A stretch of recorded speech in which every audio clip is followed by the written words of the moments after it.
To Kentucky's bluegrass country and the broad rolling acres of Warren Wright's Calumet Farm comes the warm, soft rustle of spring. Buds burst into blossom, and life is astir.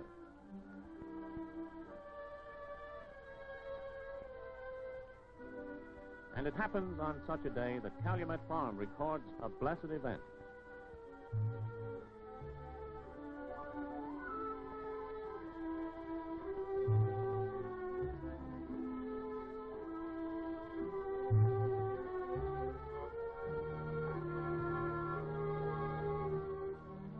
With the first faltering steps comes nature's helping hand, when the foal instinctively seeks out its mother for nourishment and life-giving strength.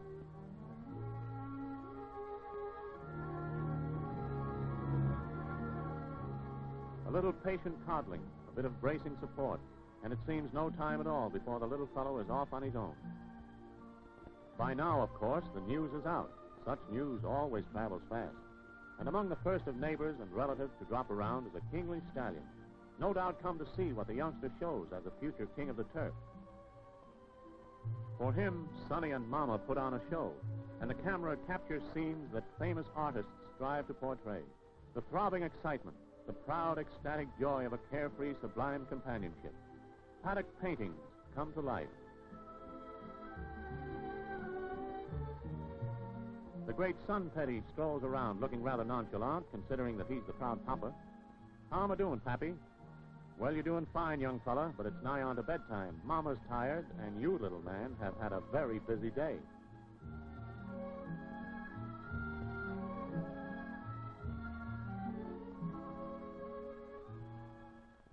Five to 7 days later, and Mama's boy meets up with a strange contraption. A halter is placed on him to lead him to pasture and paddock. His first contact with the restraining hand of a kindly handler. And shy and timid though he is, the approach to restraint has been so gentle that the halter is accepted with no complaint.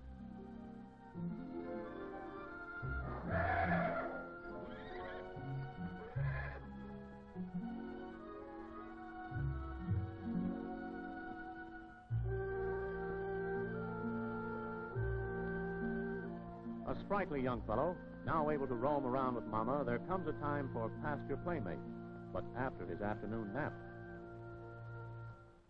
With late August, a springtime has long since turned to summer, and summer is on the wane. The little fellow who took his first faltering steps 5 months ago is now a frisky foal, already showing speedy lines and the temperament of a thoroughbred colt. For him now the days are carefree and full, roaming the fields, hunting new sights, new discoveries. A healthy youngster, born a blue blood, living a happy-go-lucky life of sleep, eat, and play.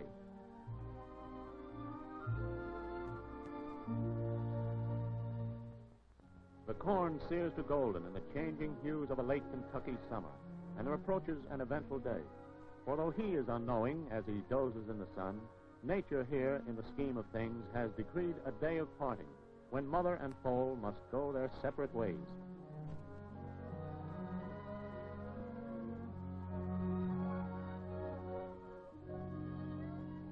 Even now, it's unlikely that either one suspects, for after all, this leading from pasture to barn has been a daily routine. But the day has arrived, and weaning time is here.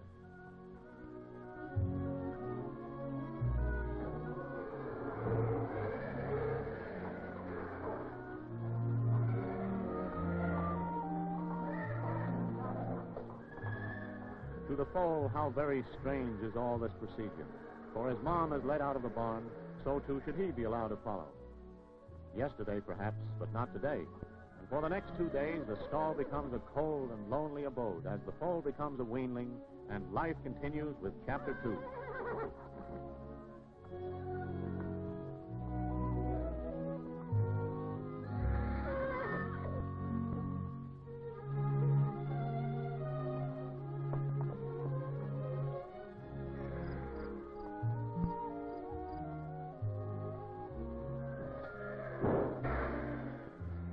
For the mare, too, there's a passing sadness.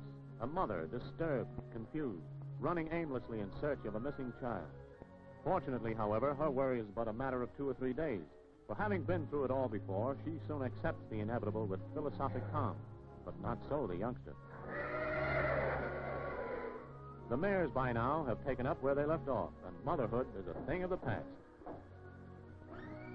The weanling, meanwhile, is having his final cry when Dewey Cannister, the mare and foal man of Calumet Farm, drops in, listens to the young fellow's sob story, soothes his hurt, mends a broken heart, and leads him out of the stall, and back once again in sunshine and bluegrass. The clouds of sadness just seem to roll away.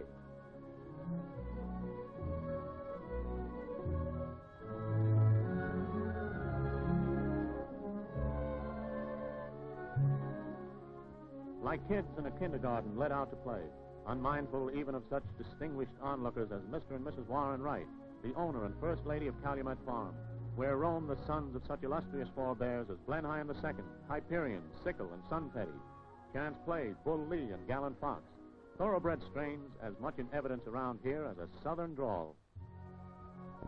And here, an older youngster, no traces of the spindly foal or the whimpering weanling. He's a sturdy yearling colt of a year and a half, his fine bloodlines in evidence, his prep schooling now underway with a gentle breaking to tack. Not the rough and tumble way of saddling a western bronco, but rather an easy introduction befitting a Kentucky thoroughbred. Walked around inside the stall, then out of the stall and around the barn. And ultimately, when the young fellow has learned to take it all in stride, he's ready to become acquainted with the schooling gait.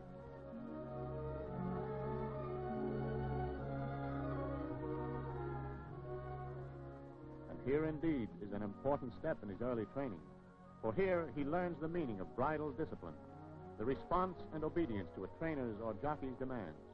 And when finally he rates the approving nod from yearling trainer Howard Stearns, he's through with school and off to the races. No reigning screen star ever traveled better attended than does the young thoroughbred of racing promise, for here in large and comfortable horse cars attached to the fastest express, our future world beater is handled by experts who supervise his diet, his rub-downs, cater to his temperamental moods. These and 100 other details involved in the care of a racing blue blood traveling in state. And here at long last, our first glimpse of the big time and a first meeting with boss trainer Ben Jones, able guardian of the Warren Wright stable and its current star performer, the 3-year-old champion Whirl Away. As the color bearer of the Calumet Devil's red racing silks, Whirly, even though on the small side as racehorses go, is known as the big horse of the stable and is guarded like a prince in every way. His conditioning a labor of love. His stablemate, pal, and constant companion in all his works is the lead pony that trainer Jones rides there, Silver King. Such, then, is the minute supervision accorded this favored star, whose condition and unpredictable moods are the first concern of trainer, valet Dan Barnett, and exercise boy Pinky Brown. And mind you, it takes a heap of caring.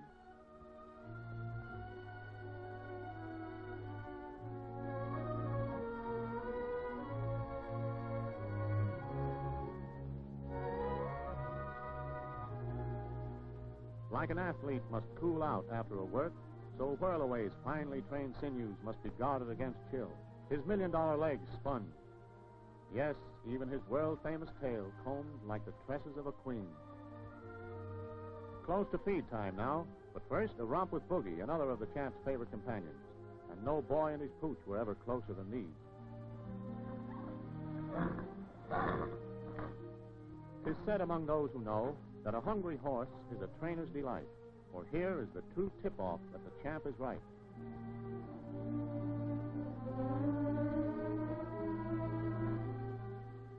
And partner, here's a guy who can really put a nose bag on. Then finally, the 3-year-old thoroughbred's greatest day. It's Whirl Away's day here at Churchill Downs, when under Eddie Arcaro's sensitive guiding hands, that heart-throbbing ride to gold and glory, when Whirl Away wins the Kentucky Derby, tearing the track record to shreds.